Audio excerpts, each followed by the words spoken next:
Today we're going to be checking out how your fish are cared for, packed and then shipped off to you to raise in your own backyard or commercial aquaponics or aquaculture system from the Jade Perch fish hatchery. I'm here with a couple of 100,000 fish. Would there be 100,000? Well over. Well over 100,000 fish. There's 70,000 in that tank, 70,000 in that tank, and at least 40,000 in the end tank that we're going to catch these fish from. And if you folks aren't aware, this is the Jade Perch man, or the Perch man, Mr. Bruce.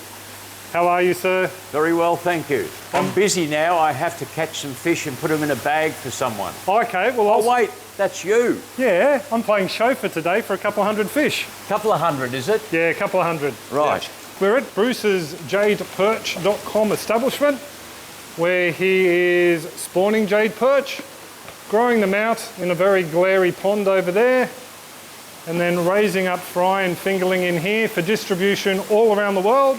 Hong Kong, Florida, any other places you care to name? Europe, many Asian countries. The first jade perch to go into Laos went there a year ago. I remember following your journeys on Facebook. Right. Yes. Hong Kong, Singapore, Malaysia's a big market. Taiwan, lots of different countries in Asia. Jade perch fry, export size. And they want some dinner. That's why they're so tame. Has jade perch table manners? No, they don't have table manners. They just have an appetite. And just the amount of them swarming. That's all fry. Yep. And these are about 2 weeks older. So they're also export size, but only for 24 hours at that size. And they're going to Hong Kong on Monday. Okay. So they're the ones going in that big stack on the pallets? Yep. Yep. There might be some silver perch in here. Possibly. I'll see if I can catch any. So that's standard fingerling size. Oh yeah, got a couple. Oh wow. Barramundi. About 7 weeks old. When they came in, they were the size of my little fingernail. That's incredible. And look at that in 7 weeks. Are these guys domestic market, mainly? Yes, I don't export them. Shall we feed the jade perch? I think they might be wanting a bit of a feed. Yes. Now, I've told them to wait politely for their dinner. We'll see if they've learned. Oh, and this is the feed that I use on fry. And I start off with a 4mm pellet, shove it into that machine, and end up with that. So it's time to feed these jades? Time to feed. And of course, they're expecting their food at the other end. Oh, I think they've found it. Oh yeah, but not, hang on a minute, we'll go over here. Sorry folks, we've disrupted their feeding regime because of the glare off the tanks. Oh wow. So Bruce was just explaining the satiation method. Yeah, if you feed to satiation, that means give them as much as they want to eat, and they grow really fast. If you feed these to satiation, they grow too quickly, and because they're for export, I don't want them to grow. They need to be small. So these guys are export grade for a longer haul, smaller? Yep. So I can put more fish in each bag. For 36 hours, I can put 500 of this size in a box. Yep. And for 48 hours, I can put 350 per box. Let's go catch some fish. Just a quick heads up for you folks who may be new to aquaponics, or maybe this is the first time you've seen it and would like to know more. I do have a backyard aquaponics beginner's guide available. It is an online guide, $19.95 US, and it covers everything from what is aquaponics all the way through to how to start your own system, including how to build a small one using recycled components and some basic plumbing bits and pieces, and then it carries on into managing the system, how to look after your plants, suggestions for plants when you first start off, and that sort of thing. So do check it out. There is a link down below, and if you do get stuck after you purchase the guide, you can ask me 2 free questions over there. which I don't tend to close off very quickly, just to get you out of the woods if you're having problems with your build or some issues that may arise after you start running your system and cycling it and that sort of thing. So do check it out. Now, back to the video. So is this water you prepare specifically for packing? Or? Yes. It is. Yep, my secret formula.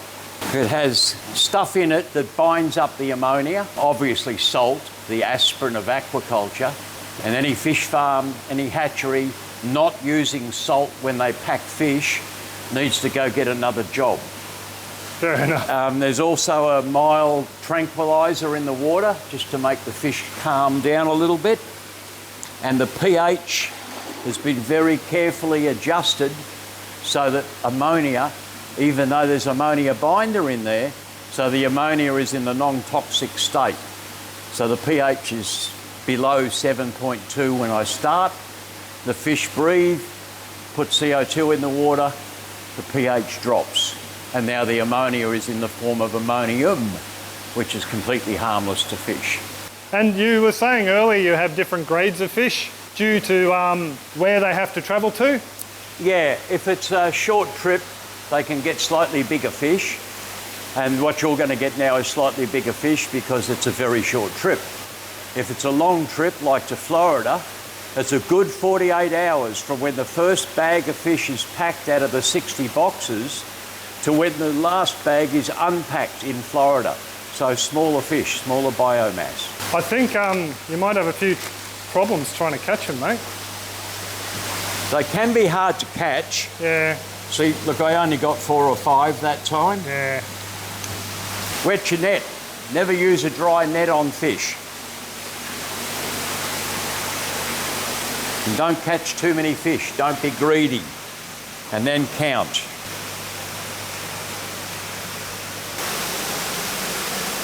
So that's 200. A few extras. Oh, very generous. I'll just get a few more extras. Okay, not a problem. Now let's put some oxygen in them. Do they ever predate on each other? Yeah, absolutely. Yeah, so nothing goes to waste.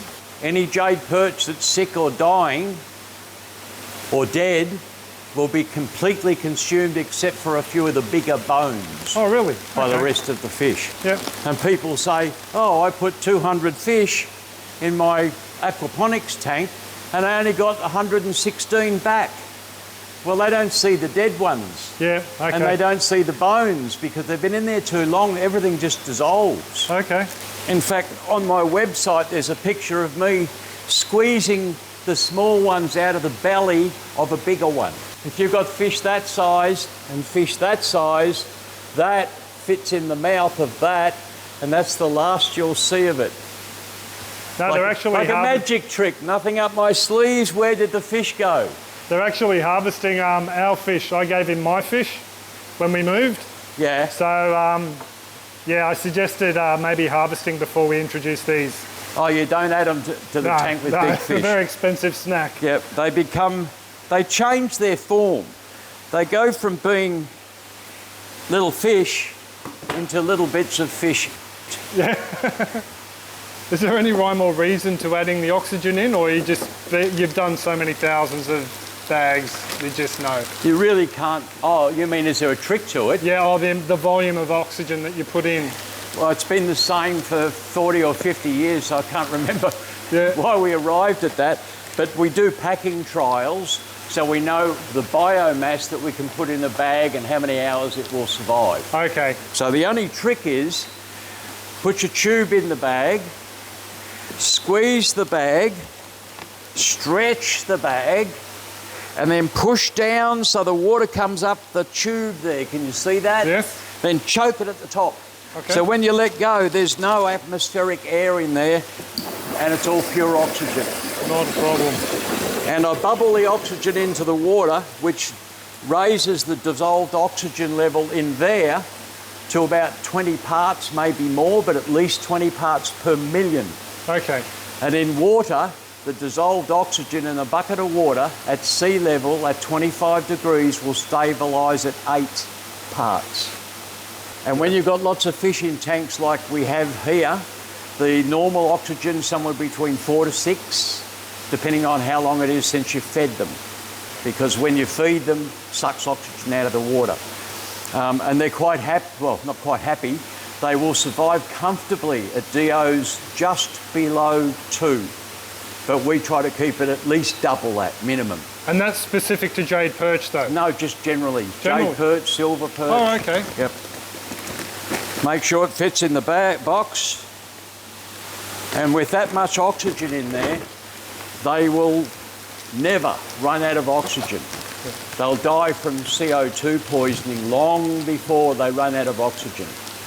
So there's a sweet spot when it comes to how many fish you can put in the bag. For example, if I put one fish in that bag, it would die of starvation long before it runs out of oxygen. So somewhere between that and 1 million fish in the bag is the sweet spot. Okay. And that's why I do packing trials, to find that sweet spot. And that's what's in the box to your That's left. what's in the packing trial here now, which is the shipment of fish going to Florida this week. Do you mind if we have a look? Yeah, sure. I'll just put these away for you. Not a problem. So here's a packing trial that was packed 48 hours ago. Let me check, I'll tell you exactly how long ago it was packed. What time is it now? It's 11:22. And these fish were packed at 10:30. So that's... On Thursday? That's right. So that's 49 hours ago. Okay. So how do they look? Well, if I can get them in shot, they're looking pretty active. They're looking really good. I probably could have put a lot more fish in this bag. So how many was there, sorry? 350? 350. Is that an exact 350 or a few extras like you did with the order? 353 to be exact.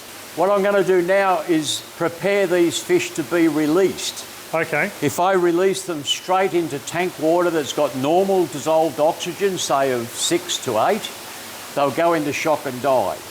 And that's because of acidosis. That's the build-up of CO2 in the water from their respiration, which lowers the pH of their whole body. So, to get ready for repacking, I'm going to need a plastic bag and some water from the tank that they're going to go in. So this water's got a dissolved oxygen of about 5.3, which is not high enough to put those fish in, because their dissolved oxygen's about 20. Okay. So I'm now going to make this have a dissolved oxygen of about 20. So to get the dissolved oxygen in this, which is going to be the water I'm about to put those fish in, up to 20, I do this. Add a little bit of oxygen. And then go back to the 60s. Twist in again, like we did last summer. Remember that, Rob? No, it's before my time. Am I that old? So if I stuck an oxygen meter in there now, that would have a dissolved oxygen level of about 20. Okay. Wet net on bucket. Open the packing trial bag. Move head away from rubber band. Yeah, they always want to hit you in the eye. Yeah. And take the fish from their dirty, smelly water after 49 hours. Remove the water. Gently, don't scratch the fish. And put the fish in the water that we made ready for them. Notice that they're not going into shock. So if that was normal dissolved oxygen level, they'd go into shock. They'd be twitching and jumping around, and a lot of them will die. I just have to regas this bag again and seal it up. So repack them in pure oxygen again.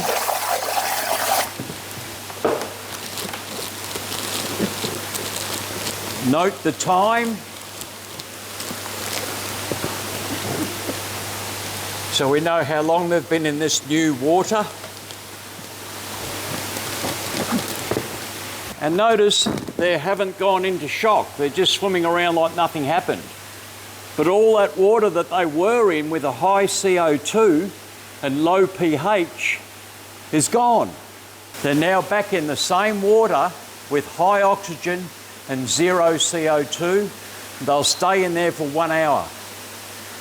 pH changes is not an issue to the fish. Temperature changes, not an issue to the fish, just the CO2.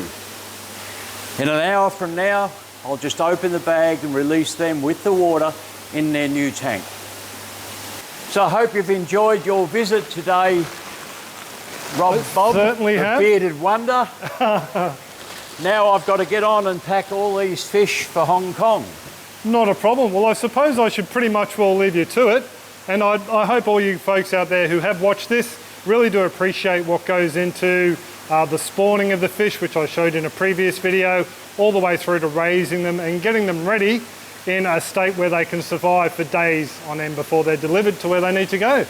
I'll leave it there. Thank you very much, Mr. Bruce. Fantastic as always. And I hope you folks have a fantastic one. Cheers, guys. Bye. May I help you with your box, sir? You certainly may. Now, these fish do come with a guarantee. How long before you get them to where they're going? We should be leaving in 5 minutes, so we should be there in about 5 hours. Oh, what a shame. They're only guaranteed for 4 hours. Oh, no. Looks like fish soup is on the menu. Bula Bay is in your vehicle, sir. Thank you. So just out here at the Naughty Goat Farm, and this is where the fish have ended up. They're just all hiding in that corner there and in this corner over here. And there's actually some shade bits and pieces that go on top. But yeah, so far all is good. Water comes in this corner, goes out through that standpipe there that's got a shroud around it with some slits, and then just down into the drain of the main system that you've all seen in this video up here. So there you go, happy days. Fish are home and healthy.